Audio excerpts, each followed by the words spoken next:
Muy buenas tardes, bienvenidos de nuevo a Negocios Televisión, bienvenidos al espacio informativo. Miramos a la actualidad, a las últimas horas, fijándonos en los últimos incidentes que están teniendo lugar en el Mar Rojo con nuevos ataques por parte de los hutíes, pendientes también de la tractorada que ha llegado a España, de los movimientos en Bruselas, cediendo de momento a las presiones, a las protestas que están teniendo lugar en toda Europa. Miraremos también un día más al conflicto en Ucrania con Polonia, que dice que ya se está preparando para la guerra con Rusia. Enseguida les contamos en qué consiste esta noticia y miramos un día más a Salvador, a Bukele y también a Milei, que ya está en Israel. Empezamos mirando al Mar Rojo con los rebeldes hutíes de Yemen, que han reivindicado este martes 2 ataques en el Mar Rojo contra barcos de Estados Unidos y Reino Unido, el segundo de los cuales fue confirmado por una firma de seguridad. El portavoz de este grupo, respaldado por Irán, Yahya Saree, afirmó que el primer ataque estuvo dirigido contra el barco estadounidense Star Nasia, mientras que el otro se dirigió al buque británico Morning Tide. La firma de seguridad de INBRI informó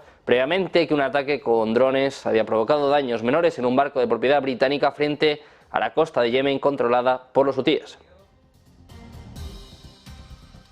Miramos también a Estados Unidos. La censura de Twitter de la historia de la computadora portátil de Hunter Biden pronto podría ser posible a escala industrial gracias a las herramientas de inteligencia artificial construidas con fondos de la administración de Biden. Es lo que afirma este martes un informe de los republicanos en el Comité Judicial de la Cámara de Representantes. El informe revela cómo la administración Biden está gastando millones en investigaciones de inteligencia artificial diseñada para crear herramientas contra la desinformación que luego podrían pasarse a los gigantes de las redes sociales. También revela cómo los investigadores que obtuvieron financiación para este plan, conocido como Pista F, se enviaron correos electrónicos para decirse que los estadounidenses no podían distinguir los hechos de la ficción y la realidad, y que los conservadores y los veteranos eran incluso más susceptibles que el público en general.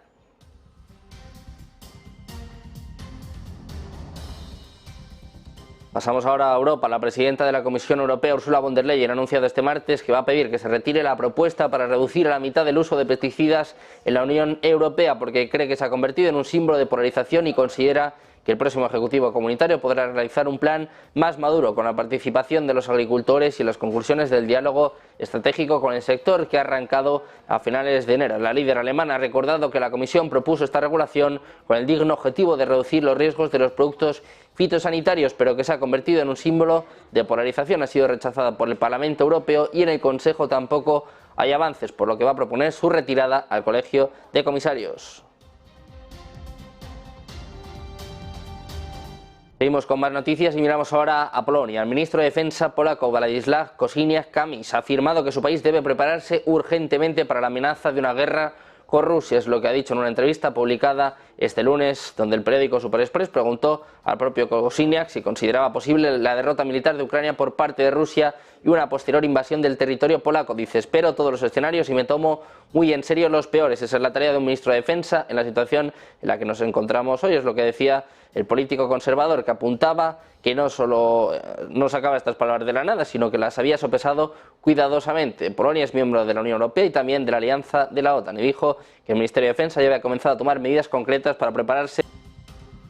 Hablamos también de los planes de la OTAN en Ucrania. La agencia RIA Novosti ha informado que a Gran Bretaña se le ha ocurrido la idea de transferir en secreto grandes fuerzas de la OTAN altamente maniobrables a Ucrania para ocupar posiciones en la margen derecha del Dnieper y en la frontera con Bielorrusia. Una fuente conocedora informa que en esto podrían estar involucradas tropas de Finlandia, Suecia, Rumanía y Polonia. Esto según los autores del plan, que crearía una ventaja para los ucranianos y podría obligar a Moscú a iniciar negociaciones en condiciones favorables para Kiev. También la acción se propone con un establecimiento de una zona de exclusión aérea sobre el territorio controlado por las autoridades de Kiev, ataques a Transnistria y ataques a instalaciones de infraestructura energética en las regiones del norte de Rusia.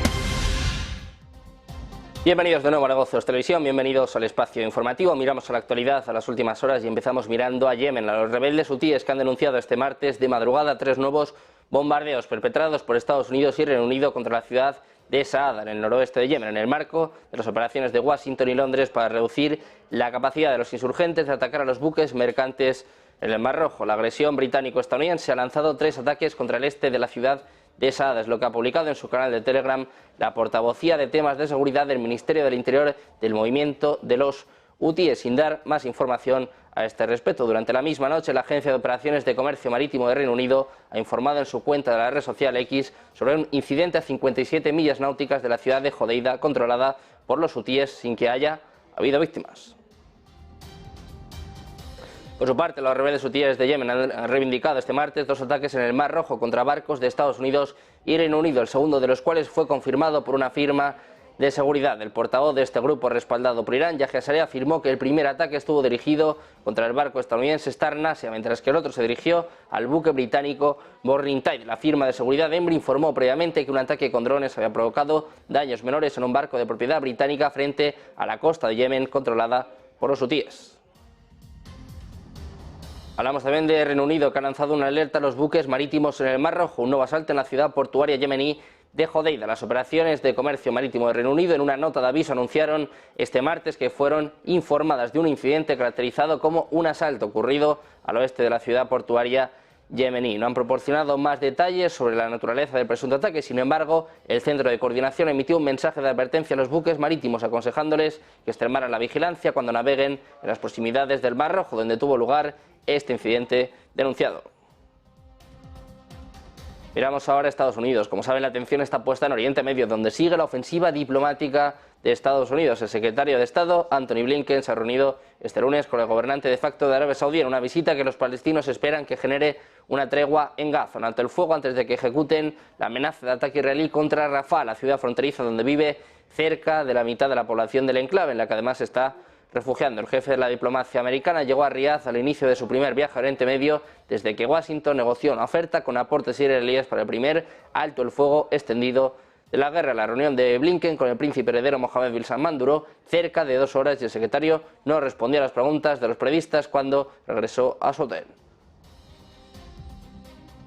Seguimos mirando noticias y hablamos ahora de nuevo a Estados Unidos, que reconoce que no avisó a Bagdad de los ataques contra milicias pro-iraníes. El Departamento de Estado norteamericano ha reconocido que no advirtieron a las autoridades iraquíes antes de lanzar el pasado viernes una serie de bombardeos de represalia contra las milicias pro-iraníes en suelo iraquí, como mantenía hasta hace nada. Irak dice, como todos los países de la región, daban por hecho que habría una respuesta tras la muerte de nuestros soldados. En cuanto a la respuesta concreta del viernes, no hubo notificación previa. Informamos a los iraquíes inmediatamente después de los ataques. Es lo que ha afirmado, lo que ha reconocido el portavoz del Departamento de Estado, Vedant Patel.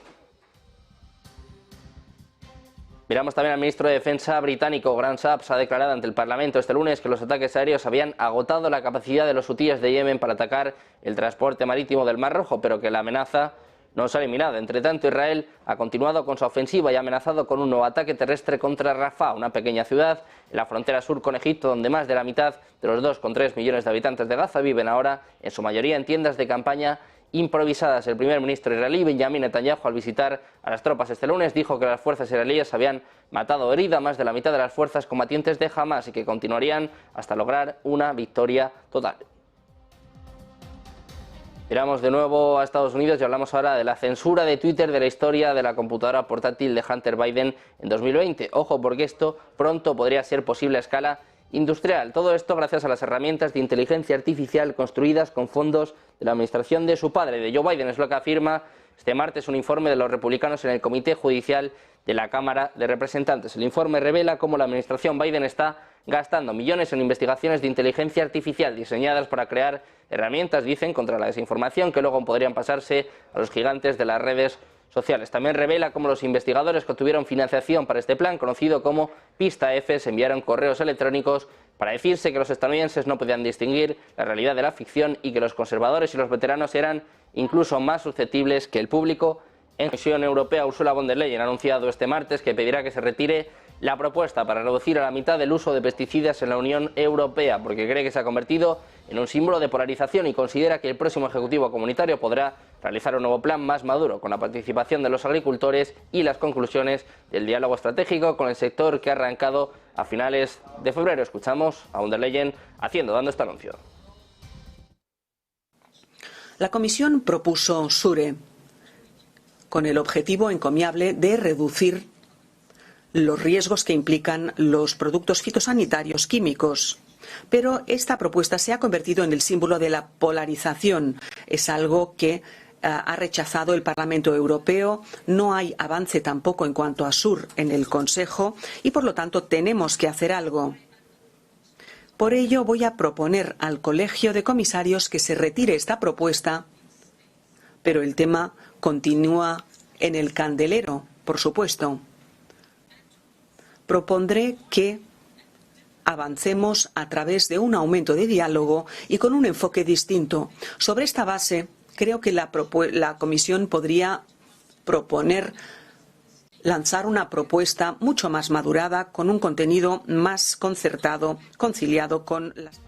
Y miramos también precisamente a España. Los tractores han salido hoy a las carreteras para protestar por la crisis del sector y por las políticas agrarias de la Unión Europea. Unas movilizaciones que se mantendrán a lo largo del día, incluso mañana en algunas zonas. Está previsto que mañana continúen con su tractorada las protestas de grupos de agricultores, muchas de ellas de productores independientes convocados por las redes sociales. Están afectando desde primera hora de este martes a un número importante de carreteras, tanto principales como secundarias, en varias provincias de España. Varias de estas tractoradas, convocadas por redes sociales y sin autorización de las delegaciones de gobierno, no corresponden a las convocadas por las principales organizaciones agrarias, que anunciaron un calendario de protestas para próximos días después de una reunión que mantuvieron con el ministro de Agricultura, Pesca y Alimentación, Luis Planas. Y hay cesiones por parte del gobierno de Pedro Sánchez. El Ministerio de Agricultura español ha anunciado el pago de subvenciones por un total de casi 269 millones de euros a más de 139.000 agricultores. En un comunicado han publicado el listado provisional de 139.756 titulares de explotaciones agrícolas, productores de tierra, de cultivo de secano, arroz y tomate de industria, que podrán recibir la ayuda extraordinaria para compensar las dificultades debidas a la sequía y a las consecuencias de la guerra en Ucrania, por un importe de 268,7 millones de euros. Esto es lo que apuntaba el comunicado oficial, con declaraciones también de Pilar Alegría hablando de estas ayudas a los agricultores. La escuchamos. Que hoy el Ministerio de Agricultura ha publicado el listado de los 140.000 agricultores beneficiados de la ayuda extraordinaria por sequía de prácticamente 270 millones de euros. 140.000 agricultores con una ayuda de 270 millones de euros. Por lo tanto, queremos también aprovechar hoy para trasladar nuestro compromiso, el compromiso de este Gobierno con el sector primario de nuestro país. Estamos al lado de los agricultores, de los ganaderos y de los pescadores de nuestro país, y vamos a estar siempre protegiéndoles, acompañándoles y respaldándoles. La Comunidad de Castilla-La Mancha recibirá la mayor parte de estas ayudas extraordinarias, casi 72,2 millones, seguida de Castilla y León con 65,1 y Andalucía con 43,6 millones. Nos fijamos ahora también en Hungría. Recién superado el chantaje de Turquía, de Tayyip Erdogan, Suecia se enfrenta ahora a las maniobras del húngaro Viktor Orbán para dilatar su ingreso en la OTAN, ya ratificado por todos los Estados miembros, la organización menos Hungría. En concreto, el líder del grupo parlamentario de Fidesz, el partido de Orbán, anunció este lunes que el primer ministro sueco, Ulf Kristersson, debe visitar primero Budapest antes de que el Parlamento Magyar pueda aprobar la solicitud de Suecia para unirse a la alianza de la OTAN. Los diputados de Fidesz y sus aliados boicotearon ayer una sesión extraordinaria del Parlamento para debatir la candidatura de Suecia a la Alianza Atlántica, que había sido convocada para la 1 de la tarde a petición de la oposición. Por su parte, miramos también a Josep Borrell, que llega aquí para confirmar el apoyo militar a largo plazo de la Unión Europea. Ha llegado este martes a la capital ucraniana para confirmar el apoyo militar a largo plazo del bloque comunitario, en un contexto en el que Ucrania espera la aprobación de nuevos fondos por parte de su principal proveedor de ayuda, Estados Unidos. El asesor especial de Borrell, el diplomático Saiki Laidi, ha confirmado la llegada a Kiev a través de una fotografía compartida en su perfil de la red social X. A more effective way of increasing our supply of munition to Ukraine is to stop exporting to third countries. And this is something that only member states can do. And this has been my request. This is really important. And then we will go and buy outside, but maybe there is an easier solution. But I have nothing against buying. And by the way, keep in mind, apart from the 520,000 ammunition that we have donated to Ukraine, our industry is producing a lot to export to Ukraine. So when you keep in mind supplies is an equation. Supplies is equal to donation plus selling.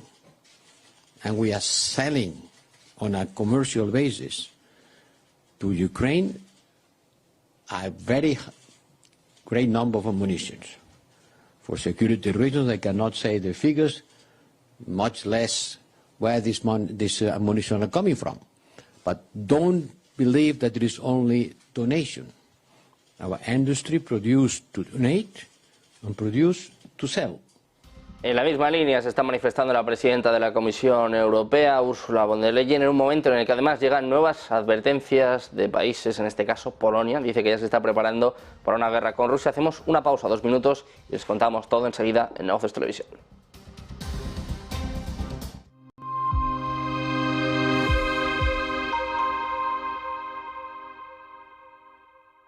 Ven al Torreón, estamos en El Pardo, un espacio único en plena naturaleza. Disfruta de momentos de desconexión mientras saboreas la mejor gastronomía. Disponemos de 7 amplias terrazas y salones para todo tipo de eventos. Degusta nuestros exquisitos platos acompañados de una selecta bodega de vinos. A tu servicio, un gran parking y zona infantil. Abierto los 365 días del año. Cocina ininterrumpida desde las 10 de la mañana hasta las 12 de la noche. Haz tu reserva. Localizarnos ahora es más fácil. La economía a tu alcance. Empresas, inversiones, tecnología. Ya en la APP de Movistar. Vive la economía. Negocios Televisión.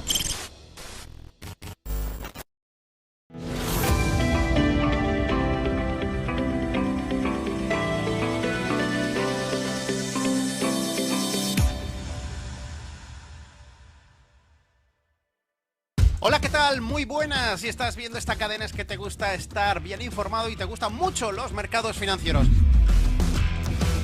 Y lo más importante de todo, te gusta sacarle dinero al mercado.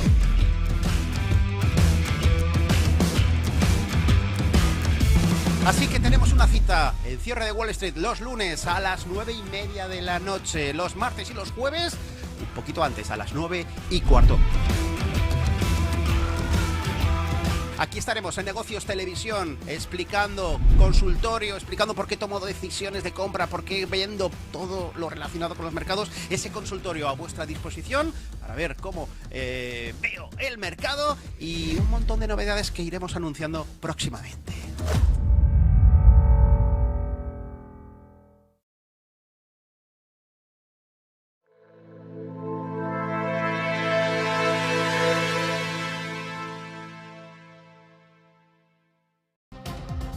Ya de vuelta en Negocios Televisión, seguimos mirando a la actualidad, a las noticias de última hora, y nos fijamos ahora en la presidenta de la Comisión Europea, Ursula von der Leyen. Ha dicho este martes que los países europeos no deben ni vacilar ni mirarse el ombligo a la hora de apoyar a Ucrania en su guerra contra Rusia. En un debate en el Parlamento Europeo, cuando están a punto de cumplirse 2 años desde el inicio del conflicto, von der Leyen señaló que tanto en Europa como alrededor del mundo democrático hay que tener en cuenta el espíritu indomable del ejército ucraniano. Dice, no hay tiempo para vacilar o mirarse al ombligo, es lo que ha afirmado la presidenta del Ejecutivo Comunitario días después de que Bruselas dijese que los países de la Unión Europea solo habrán dado a Kiev 500.000 de buses a finales de marzo, la mitad de lo prometido, y que prevén entregar el 1.000.000 previsto a finales de 2024.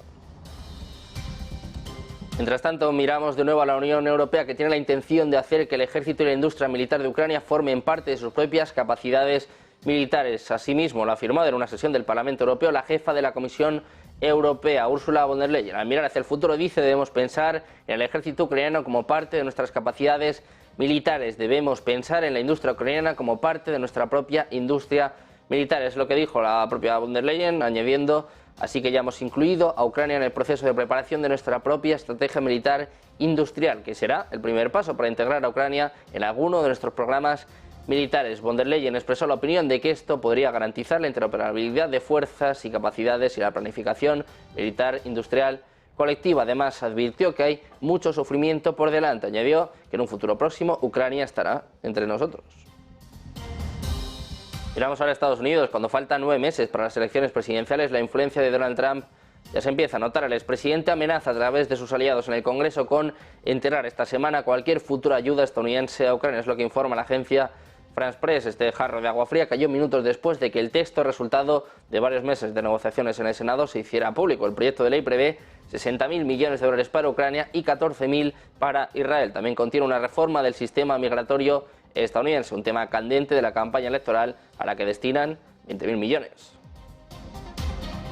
Miramos ahora al presidente estadounidense, Joe Biden, que vetará el proyecto de ley sobre financiación de Israel sin apoyo a Ucrania y protección de fronteras. Es lo que afirma en un comunicado la Oficina de Gestión y Presupuesto. Dice textualmente, si al presidente le presentara el proyecto de ley HR 7217, este proyecto de ley sobre ayuda a Israel, lo vetará, es lo que se lee en este comunicado. Además, dice que la administración alienta encarecidamente a ambas cámaras del Congreso a rechazar esta estratagema política y en su lugar enviar rápidamente al gobierno bipartidista una ley de asignaciones suplementarias de seguridad nacional de emergencia al escritorio del presidente. Dice además que la administración Biden se opone firmemente a esta estratagema que dice que no hace nada para asegurar la frontera y no hace nada para ayudar a Ucrania. Miramos ahora a Rusia. Los sistemas de defensa antiaérea detectaron anoche 7 drones ucranianos sobre el territorio de la región de Belgorod, fronteriza con Ucrania. Es lo que informa hoy el Ministerio de Defensa de Rusia en su canal de Telegram. El comunicado castrense indicó que todos los aparatos interceptados eran de ala fija, sin ofrecer más detalles del ataque. Por el momento no se han detectado destrucciones importantes ni daños en vivienda. Dice, gracias a Dios no hay víctimas. Es lo que apunta en un vídeo publicado en Telegram el gobernador de la región de Belgorod, Vyacheslav Gladkov. Miramos de nuevo a Rusia. Es que las tropas rusas están avanzando hacia Avdiivka, lo que plantea una situación crítica para las fuerzas de Kiev, es lo que advierten los canales ucranianos de Telegram, en medio de la perspectiva de que la ciudad de Donetsk podría ser el primer asentamiento capturado por Moscú en 8 meses. En octubre pasado, Rusia lanzó una ofensiva contra este asentamiento, considerado una puerta de entrada a la cercana ciudad de Donetsk y fundamental para el objetivo del Kremlin de hacerse con el control de toda la región sudoriental de Donbass. Los canales ucranianos de Telegram han estado dando evaluaciones pesimistas sobre las opciones de que las fuerzas de Kiev puedan lograr mantener esta ciudad. En concreto, el canal Ukraine Files ha publicado el domingo que la situación en la ciudad se ha vuelto crítica, añadiendo que aviones de ataque rusos habían entrado en la ciudad desde el noreste y que las tropas rusas habían evitado las formaciones de batalla ucranianas y se habían afianzado en los edificios. Dice que esto significa que ya están a cientos de metros de la principal arteria logística de los defensores ucranianos. Apuntan a que se está decidiendo el destino de Avdiivka. Mientras tanto, Rusia ha anunciado la suspensión de las importaciones de plátanos procedentes de Ecuador, pocas semanas después de que Quito indicara que quería intercambiar con Estados Unidos antiguo material militar soviético que Washington pretende entregar a Ucrania. En un comunicado de prensa publicado por el Servicio Ruso de Control Veterinario y Fitosanitario, la organización afirma haber suspendido la autorización de 5 exportadores ecuatorianos a partir del 5 de febrero, alegando la detección de una plaga. Según los medios de comunicación rusos, más de 9 de cada 10 plátanos importados en Rusia proceden de Ecuador. Además, la misma prohibición se va a aplicar a partir del 9 de febrero a ciertas flores de Ecuador que se importan habitualmente en Rusia. Pendientes también de Tucker Carlson de las declaraciones por parte del Kremlin. Hoy le han vuelto a preguntar por el periodista estadounidense sobre si había visitado la administración presidencial rusa en Moscú esta semana. Sin embargo, Peskov se ha negado a hacer comentarios, mientras los medios rusos mostraron fotografías de Carlson en varios lugares de Moscú este mismo lunes durante una visita que ha alimentado las especulaciones de que el expresentador de Fox News podría convertirse en el primer periodista occidental en entrevistar al presidente ruso Vladimir Putin durante la guerra en Ucrania. Cuando le preguntaron a Peskov si Carlson había visitado el edificio de la administración rusa en el centro de Moscú, dijo a los periodistas: no estoy comentando de ninguna manera sobre los movimientos de un periodista estadounidense. Miramos también a la reunión entre el presidente turco Tayyip Erdogan y su homólogo ruso Vladimir Putin, donde debatirán sobre la guerra en Ucrania y la iniciativa de granos del Mar Negro durante la visita a Ankara del líder ruso. Es lo que ha dicho este martes el ministro turco de Asuntos Exteriores. En una conferencia de prensa en La Valeta, Hakan Fidan ha dicho que Turquía estaba trabajando con Ucrania y Rusia para reactivar la iniciativa de granos del Mar Negro, negociada por las Naciones Unidas y Turquía, para permitir la exportación segura de granos ucranianos a través del Mar Negro, después de que Moscú se retirara de este acuerdo en julio del 2023. Mientras tanto, miramos a Ucrania con la esperada reorganización del gabinete de Ucrania en tiempos de guerra, que no tendrá ningún impacto en las relaciones de Kiev con sus aliados occidentales. Al menos esto es lo que asegura el ministro de Asuntos Exteriores de Ucrania, Dmytro Kuleba. Dice textualmente: no creo que ningún cambio en el gobierno pueda influir en nuestras relaciones con nuestros socios. Es lo que ha dicho en una rueda de prensa conjunta en Kiev. Sus comentarios se producen después de que Zelensky dijera ayer que está considerando un reinicio para reemplazar a varios altos funcionarios en medio de especulaciones de que el jefe del ejército de Ucrania, Valery Zaluzhny, será despedido. El futuro del comandante jefe ha estado en el aire desde que a finales del mes pasado se publicaran informes que afirmaban que Zelensky le advirtió que sería reemplazado. Miramos ahora a Polonia. El ministro de Defensa polaco, Władysław Kosiniak-Kamysz, ha afirmado que su país debe prepararse urgentemente para la amenaza de una guerra con Rusia, es lo que ha asegurado en una entrevista publicada este lunes, de la que se hace eco también el diario alemán Bild. El periódico Super Express preguntó a Kosiniak-Kamysz si consideraba posible la derrota militar de Ucrania por parte de Rusia y una posterior invasión del territorio polaco. Dijo: espero todos los escenarios y me tomo muy en serio los peores. Esa es la tarea de un ministro de Defensa en la situación en la que nos encontramos hoy, es lo que respondió el político conservador Kosiniak-Kamysz, que dijo que no solo dijo estas palabras de la nada, sino que las ha sopesado cuidadosamente. Polonia es miembro de la Unión Europea y de la Alianza Militar de la OTAN, y dijo que el Ministerio de Defensa de Polonia ya ha comenzado a tomar medidas concretas para prepararse para la amenaza, incluido el examen de las brechas en el suministro de armamento para el ejército.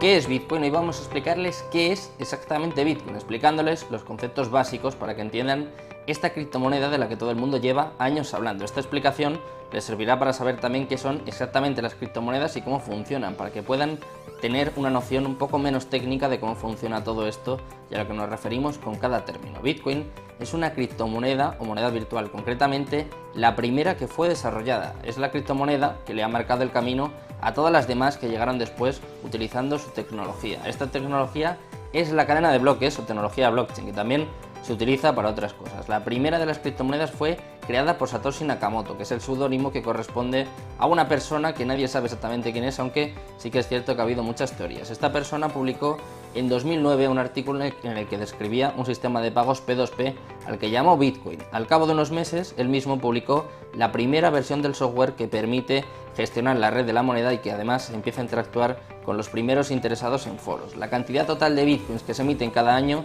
está determinada por su algoritmo, y pasa lo mismo con el resto de criptomonedas. Bitcoin está desarrollado para que cada 4 años se reduzca por 2 su producción y para que solo se emitan un total de 21 millones de bitcoins. Después simplemente dejarán de crearse. Esto es una diferencia fundamental con las monedas convencionales, puesto que los bancos modifican su valor a su libre albedrío. Por lo tanto, las monedas se pueden devaluar, mientras que Bitcoin quiere ofrecer algo más de estabilidad. En definitiva, entre los usos más destacados de Bitcoin cabe mencionar los siguientes, como por ejemplo pagar utilizando estas propias criptomonedas, obtener intereses por los bitcoins que poseas, algo similar al concepto de un depósito bancario, también obtener un préstamo utilizando como garantía tus bitcoins, cubrir tu exposición financiera con derivados en mercados regulados y por último obtener réditos de inversión mediante la compra-venta de bitcoins, al ser un activo que teóricamente tiende a revalorizarse en un escenario de demanda constante.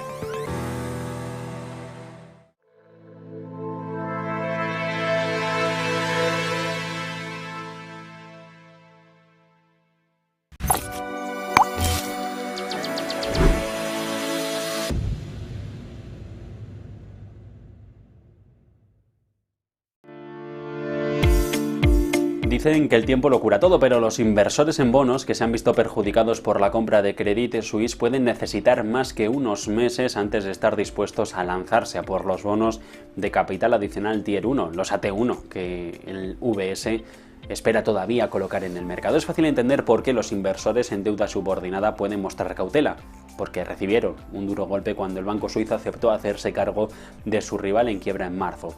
Títulos con un valor nominal de 17.000 millones de dólares que desaparecieron de un día para otro.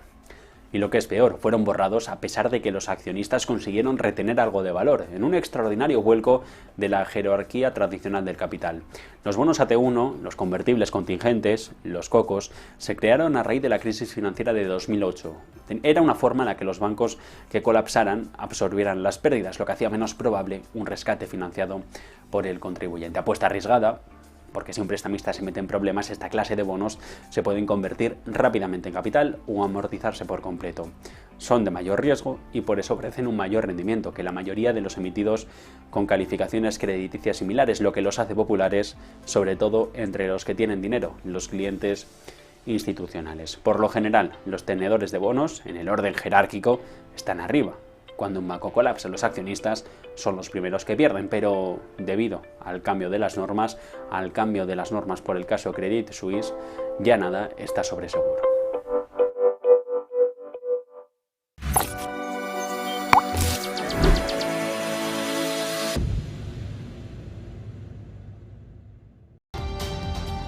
Ya estamos de vuelta en Negocios Televisión, seguimos pendientes de las noticias de la actualidad y miramos ahora a la respuesta de Irán, China y Rusia a los ejercicios de la OTAN, y es que van a realizar ejercicios navales conjuntos antes de finales de marzo, es lo que anunció el comandante de la Armada iraní, el contraalmirante Saram Irani. También dice: invitamos a otros países a participar en los ejercicios de Irán, China y Rusia que tendrán lugares antes de finales de marzo, es lo que cita la agencia de noticias Tasnim. Según el contraalmirante, el ejercicio destinado a garantizar la seguridad regional se va a realizar en beneficio de los intereses comunes de sus participantes. Rusia, China e Irán se disponen de esta forma a realizar amplios ejercicios navales conjuntos en las próximas semanas, mientras la OTAN lleva a cabo sus mayores ejercicios militares desde la Guerra Fría con Steadfast Defender.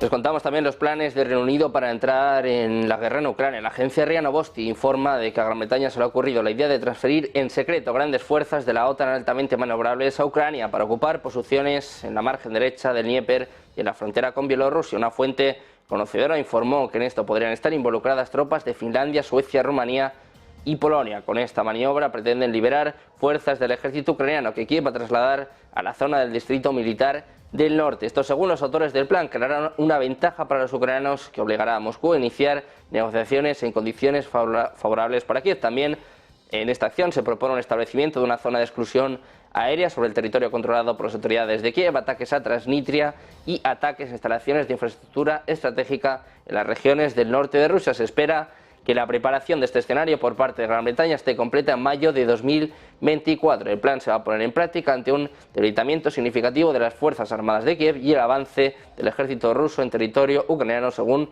apuntaba esa fuente. Miramos también a Suecia, que planea cerrar su investigación sobre las explosiones que dañaron los gasoductos Nord Stream bajo el mar Báltico en 2022, después de aparentemente no identificar a un sospechoso, es lo que informan este martes varios medios de comunicación alemanes. Según el periódico Die Zeit, por ejemplo, de las emisoras NDR y VDR, el fiscal que dirige la investigación en Suecia va a anunciar en los próximos días el fin del proceso en el país. El portavoz de prensa del fiscal sueco se negó a comentar sobre el informe de los medios, citando la investigación en curso. Hablamos ahora de los BRICS con Estados Unidos, que tiene una serie de agencias de calificación crediticia, como saben, que califican a empresas y países según su salud financiera y su capacidad de pago. Para que se hagan una idea, las tres principales agencias de calificación crediticia de Estados Unidos son Moody's, Standard & Poor's y Fitch Group. Las agencias de calificación crediticia estadounidenses dominan el mercado global y pueden hacer o deshacer las perspectivas de una empresa con sus informes. Sin embargo, los BRICS ahora pretenden acabar con las agencias de calificación crediticia estadounidenses, creando su propia empresa con capacidad de clasificación. La gobernadora del Banco Central de Rusia, Elvira Nabiullina, dijo que el Kremlin propondrá iniciativas clave que beneficiarán a los BRICS a largo plazo. Además, confirmó que una de estas es la formación de nuevas agencias de calificación crediticia de los BRICS. El gobernador destacó que la agencia de calificación BRICS será supranacional y que cubrirá a todos los países. Ha explicado que estas agencias se van a reconocer mutuamente y que van a trabajar más rápido y de una forma más práctica. Insinúa que las agencias de calificación crediticia estadounidenses tienen una sensación de parcialidad contra los países en desarrollo durante sus auditorías. La formación de esta agencia de calificación podría discutirse en la 16ª cumbre que tendrá lugar en octubre de 2024 y en la que Rusia será anfitriona y tiene una fuente de ideas que ofrecer en la mesa para que los líderes las discutan. También incluyen la creación de un nuevo servicio de Internet que no tenga conexión con datos y servidores de Estados Unidos. Miramos ahora a Argentina. Su presidente Javier Milei, que inicia una gira de una semana que también le llevará a Italia a ver al Papa Francisco, mientras los diputados debaten su gran reforma del Estado. Este martes, mientras el Congreso argentino disecciona punto por punto la megaley con la que pretende impulsar su gobierno, el presidente Javier Milei estará de visita en el Muro de las Lamentaciones. Va a iniciar este martes su primera gira internacional, un viaje de una semana que va a repartir entre Israel e Italia y en el que tiene programado reunirse con el primer ministro israelí Benjamín Netanyahu. Mientras en Argentina siguen los problemas con los precios disparados, Milei se embarcó en un avión comercial y va a partir a una gira nacional que tendrá como primer destino Israel. Según la agenda oficial, lo primero que hará será visitar, como decíamos, el Muro de las Lamentaciones, donde va a recibirle el rabino Shmuel Rabunovich. Al día siguiente se va a reunir con empresarios de ese país y luego verá al premier Benjamin Netanyahu para sellar y dejar sentada la alianza geopolítica con Israel, que expresó desde el primer día que asumió su mandato. También busca dar apoyo personal en la guerra contra Hamas. De hecho, tiene previsto el encuentro con los familiares de los secuestrados por esa organización este mismo jueves. Miramos ahora a El Salvador. En los últimos tiempos se ha caracterizado por su particular sistema carcelario y la manera en la que ha comenzado a combatir el narcotráfico y la delincuencia en dicho país. Unas medidas que desde luego han dado la mayor popularidad a Nayib Bukele, que ya saben, ayer arrasó, tuvo un claro triunfo con más del 85% de los votos en las elecciones del pasado domingo y que además ha tendido la mano a Argentina. Ha ofrecido colaboración a Patricia Bullrich para combatir la inseguridad en el país argentino. Dijo Bukele: le deseo lo mejor y si podemos colaborar en algo estamos a la orden. Es lo que aseguró después de contar que mantuvo una conversación telefónica con Javier Milei antes de que asuma formalmente la presidencia. Al mismo tiempo, Bukele contó que a través de sus funcionarios le ha ofrecido ayuda en materia de seguridad a la ministra del área, Patricia Bullrich. No obstante, destacó que la situación en Argentina es distinta a la de El Salvador. Dice Bukele, como el problema es más pequeño, el medicamento podría ser más pequeño, es lo que sostenía el líder de El Salvador, que además añadía que cree que todos los países tienen diferencias y que está claro que El Salvador no es Reino Unido. Lo mismo se podría decir que El Salvador tampoco es Argentina. Dice Bukele, hay diferencias, incluso el problema de seguridad de Argentina que existe no es tal vez tan apremiante como lo era en El Salvador y por ende las medidas que pueden ser compartidas por nuestra parte no necesitan ser tan drásticas. Es la aclaración que hizo el reelecto mandatario salvadoreño, que ofrece que tiende la mano a Argentina. Miramos ahora a España. La Junta de Fiscales del Supremo, que ve terrorismo en el caso Tsunami, también indicios contra el expresidente Carles Puigdemont. En la votación celebrada este martes, que ha durado 4 horas, la cúpula fiscal del Alto Tribunal ha contradicho el informe del fiscal conservador Álvaro Redondo. 12 fiscales frente a 3 consideran que hay terrorismo y 11 frente a 4 que hay indicios contra Carles Puigdemont y Rubén Wagensberg. El fiscal Álvaro Redondo seguía la línea marcada por el fiscal de la Audiencia Nacional, Miguel Ángel Carballo, y no veía indicios para encausar a Puigdemont por terrorismo en el marco del caso Tsunami que investiga el juez Manuel García Castellón. En su informe apuntaba a presuntos delitos de desórdenes públicos graves, daños y falsidad, y no veía indicios contra el expresidente. La Junta de Fiscales reunida este martes no opina lo mismo. Por su parte, la defensa de la mano derecha de Puigdemont pide la nulidad del caso Tsunami Democratic por vulneración de la ley. Sostiene que el juez García Castellón incumplió en 2022 la ley de plazos para prorrogar la causa y que todas las actuaciones desde entonces, incluida la imputación del expresidente, son nulas de pleno derecho, por lo que insta al archivo de este procedimiento.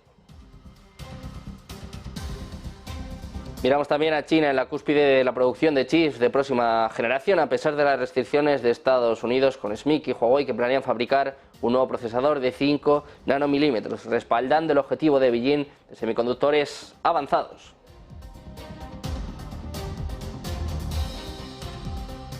Miramos también al petróleo. Sus precios han subido este lunes cerca de $1 el barril ante la preocupación de que el conflicto en Oriente Medio y la guerra entre Rusia y Ucrania tengan un impacto en los suministros globales de combustible. Los futuros del crudo llegan a subir hasta los $78 por cada barril. Los del West Texas se anotaron un alza de 86 centavos hasta los $73,14 por barril. Los operadores han estado siguiendo de cerca la situación en Oriente Medio, donde el progreso y las negociaciones de un alto el fuego entre Israel y Hamas parecían bastante intrincadas. Miramos ahora a Alemania. Su ministro de Finanzas, Christian Lindner, ha denunciado que Alemania, su país, está empobreciendo por su incapacidad para generar crecimiento económico. En un evento de Bloomberg celebrado en Frankfurt, ha reconocido que es difícil evitar las implicaciones de un periodo prolongado de escasa o nula expansión. Lindner reconocía que ya no son competitivos y destacaban que se están empobreciendo porque no tienen crecimiento y que además se están quedando atrás. Las declaraciones de Lindner ponen de relieve la difícil situación en que se encuentra la mayor economía europea en el segundo año post-pandémico, en el que se prevé que la expansión sea débil en el mejor de los casos.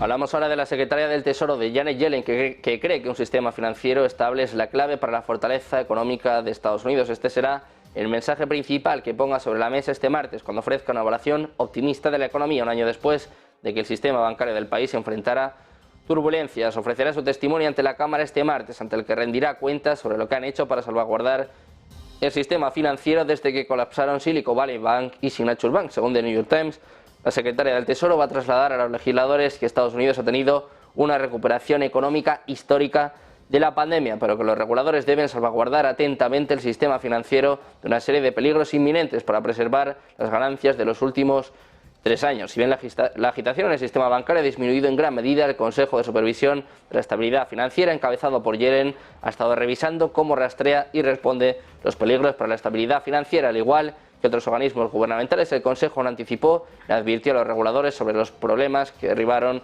a varios bancos regionales.